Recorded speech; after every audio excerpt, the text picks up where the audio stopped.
Hey, man. How are you? I'm good. How are you? Yeah, good. Thanks for asking. Good. And thanks for taking the time out, by the way. So much appreciated. No worries. Appreciate yours, man. Oh, all good. All good. So look, I know you're going to get asked the same question a million times today. Okay. So we will, and I will ask the same ones as well. But just to ease you in, Absolutely. do you ever sometimes think I'm just going to throw some curveball answers out there just because you get bored of asking the same questions? Every time. I do. I try to differentiate every interview because it just feels fun. It's exciting, man. I like working off the fly and just seeing what comes out. Ah, yeah. Next interview, do it in a pirate's accent, and Yeah. then That's just that's the next challenge. That's putting the difficulty level up a notch. I like it. okay, okay, all right. So that ease you in. Okay, so here's the same old questions you'll be having. Of course. Obviously, but the main thing we're here to talk about, obviously, is the album, um, which is, I'm guessing, there's going to be a lot of questions about the health issues and the journey that you've been on. Um, was the initial intention when you did this album? Because I really get all right, I'll start again. I just get the vibe that this album's almost like a diary journal, For and sure. and the album's almost, I've got it written, it's kind of in like three steps. There's the step as you go into the operations itself, and then your recovery out of that. Was that the intention when you actually started doing this? It wasn't the intention, to be honest. It just very much so. I'm glad you picked up on that. It very much so fell together like that. I think even accidental. I think the beauty of this album is you can put the track listing in a bunch of different orders and it still kind of makes the same experience because you're right, every track is kind of like a little step of mine throughout this whole experience and just like different levels of I guess existentialism and Mhm. I don't know, even just like questioning everything in the scene. And there was a lot of struggle involved with the lead up and the recovery, and I think that's part of everything that I've written about. And you're right, like I think this does take you on a bit of a journey, and I think musically we managed to also like complement that very well. I think there's moments on this record where it pulls you back for a little bit and then throws you back in. There's a couple of twists and turns, but it just really does take you on a bit of a journey and shares the experience as a whole. I think even like I know Angel of Darkness has been out for months now, but like even putting that at the back end of the album is like this grandiose finish that we can just leave like this. I don't know, the whole idea behind Angel of Darkness was just this lingering fucking feeling of just grief and sort of I don't know, just questioning everything and a lot of anxiety wrapped up in what the future holds and I don't know what everything will be once we're gone. And I think that leaving that overarching theme to cap off the album and just leave it there is kind of like still remaining a question of what happens and what do we actually leave behind. Because I feel like the beauty of this album title and album is the question is still not answered. Like we Yeah. are yet to know what we leave behind until we do really leave this earth. And I just hope that we have given it the best that we can on this and have done something to leave a bit of a legacy behind and leave something to remember by because that's the most important thing. I feel like many walks of life will go through this and just sort of you're born and you die and I think it's important to leave your mark before you go and I think creatively it's a beautiful opportunity and privilege that we have to be able to do so and I'm very lucky to be in the position that I am to kind of be able to put out art and have people actually hear it too. It's Yeah. fun. I cannot believe that I get the opportunity to do this. It's crazy, honestly. Well, I mean, everything you just mentioned there is, I mean, you've done it in a condensed element. I mean, it's literally the words that I've written down here, like neurotic, I wrote was that's about an existential crisis. For Like sure. you could really see that at that point it was like, whoa, this is going somewhere. Yeah. Um, that having something different and then pulling you back for me, that was beautiful things because Hmm. that was sonically quite different, and then it kind of brings you back in there, like having to deal with it.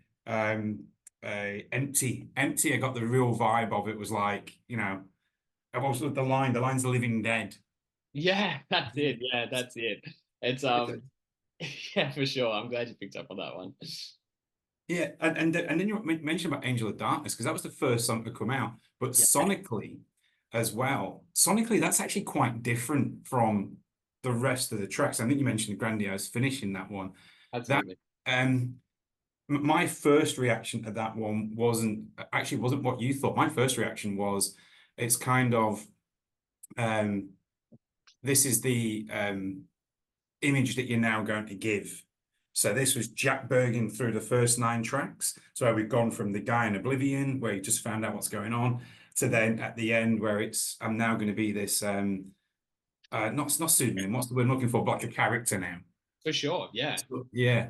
That's it. And Angel of Darkness was like a character. The fun behind that track was it was kind of like a gimmick that I'd been possessed at the time because we had to just write me off basically for commitments for a hot minute. Like when I first got the medical news, like I just yeah, I was so busy with medical stuff and I just had to keep down low and I stop activities in general, and it was really tough time. I was just pretty much out of any social situation, and Angel of Darkness was kind of like a guise of just playing it all down, and like I had an excuse to disappear and not be there because I was just sort of possessed, if you will, and Mm. nice little gimmick that we threw in because it would have been weird to just not do anything, and even on tour. Like I wouldn't speak on stage, like in between songs, we'd have like a backing track talking for me. And I don't know, it was kind of a play to help me do less and like help me bring down the strenuous activity that might affect my health, and it worked. Honestly, man, it was crazy. We had like about 3 months of worldwide touring in front of us, so I knew that we had to kind of strip it back for me so I could just do it with ease, and it all worked out. But yeah, I think we wrote that track in the most, it was kind of supposed to be the most crazy, like grandiose version of this band that it could ever be, as you've seen with the visuals too. Like it was just on top of another level, and I think we put that out first because I guess we were wondering like we may as well, like if we never get a chance to put out music again, then let's put out this version, like a version no one's ever seen, something crazy that can just like show people another side of us that they've never seen. And I think we really did that, and Yeah. I'm still surprised with how well it did because it is quite a different Void of Vision track, and we managed to retain a lot of fans and perhaps scare some away. But I think that is truly like a very futuristic kind of vision of what the band could be. And it's nice to leave people waiting on that track. Like you said, like the Yeah. last thing there is kind of people like, oh, is this like what's next? Or, but Yeah. regardless, I think the rest of the album did have to be stripped back from those kind of visuals because of how raw and honest it was. And it was hard to express a lot of that. With all like the makeup and the imagery and the costume design, and I don't know, it felt a lot real to just do it in plain clothing and just tell our story just in the most raw and honest form possible. And the music definitely matches that as well. I mean, the longest song's 3 minutes 20 seconds, by the way. Yeah, for real, it's crazy, isn't Yeah, it? Rocket. yeah. And I was making my notes, and like when Oblivion started, I was like, this is like punching the face already. It's like fuck, like it comes in and it doesn't stop. Like it's really, as you mentioned, it's really raw. It's really emotional. So I mean, I'm guessing that would have a two-pronged question. One, that would have, I'm guessing, been quite cathartic for you just to go, fuck it, here it is. But Yeah, then two, as you've touched on, um, you're now going to take that energy and emotion and have to do it on stage for the next 3 months over here in Australia, and then when you guys go over to the US. So, how do you manage them emotions and, both physically and mentally, how do you manage that through? I think it honestly helps because in the past, whenever it has been like a section of a song or like a part of a song that really does mean a lot to me live, I kind of do ramp it up because I'm really fucking feeling it at that stage. Some stuff is definitely like parked in the back of my head, and I can just like go muscle memory throughout the set. But still to this date, there's some bits that I can just really feel still in the set that it's just a really powerful moment. It'll take me back to that time in the studio where it was being written for the first time. And I think there's going to be a lot of that for this record because there was a lot of emotion like that was being poured out in the studio. Like we were going in with like, I guess one of our best friends to do the studio, to do the record, and having that friend to be there to talk to. It was kind of like mini therapy sessions every time, and we were putting everything out there. And a lot of this album was really just fucking words on the spot. Like we would just make it up as we go because it was so raw and honest. And a lot of the vocal takes are just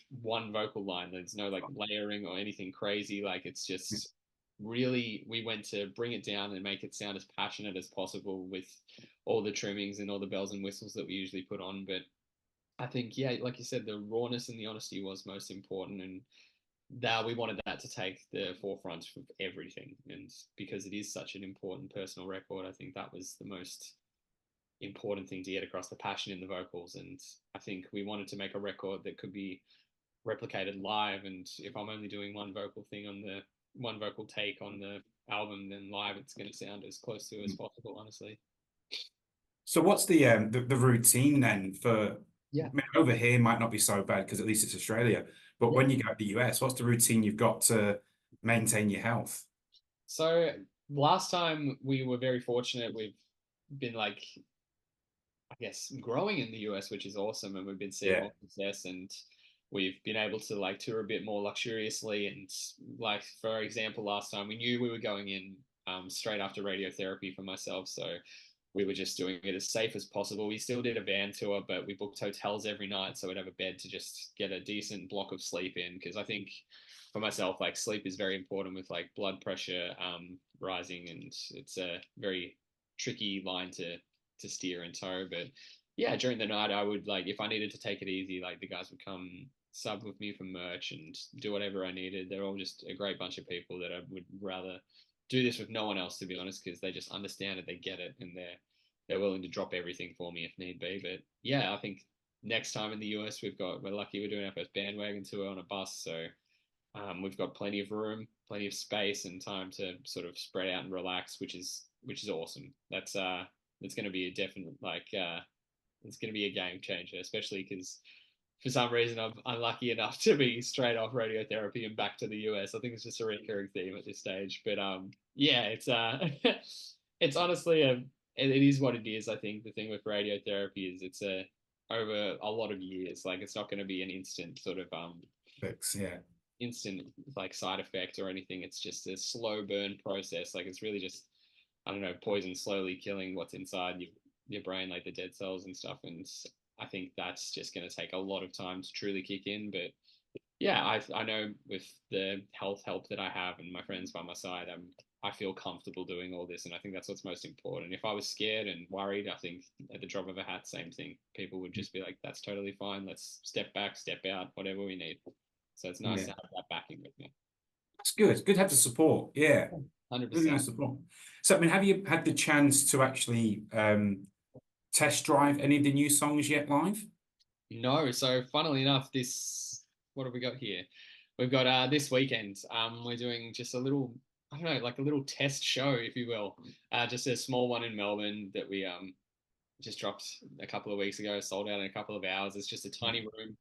We just want to pack it out, play a bunch of album tracks, play a bunch of oldies, and just, I don't know, give it a bit of a test drive before we go out on the Parkway tour and hit it on the big stages. Because yeah, it's just going to be really fun. I think like I'd like to think that we bring the same energy that we would in a small sold out room to a big arena. And I think for the amount of years and tours that we've done doing this, like it's kind of just another day in the office for us. Like we're always going to bring it, we're always going to put our bests out there. And yeah, I really hope that we can translate that energy just wherever we go. And I do feel confident that we can, to be honest. It's just fun at this stage because it's fun, like I don't know, going out and experimenting and seeing what we can get away with live and how much I can push a crowd and like yell at them to do whatever the fuck I want. And it's fun, man. It's honestly just crazy being to be in that position yet again. It's very lucky, and yeah, I wouldn't change anything for the world. It's a fun fucking life to live, and yeah, I'm very lucky that we get to do that.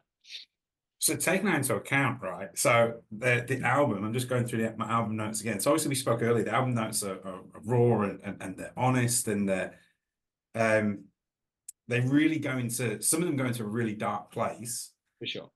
And you've now just mentioned that you're really looking forward to doing this and you're happy.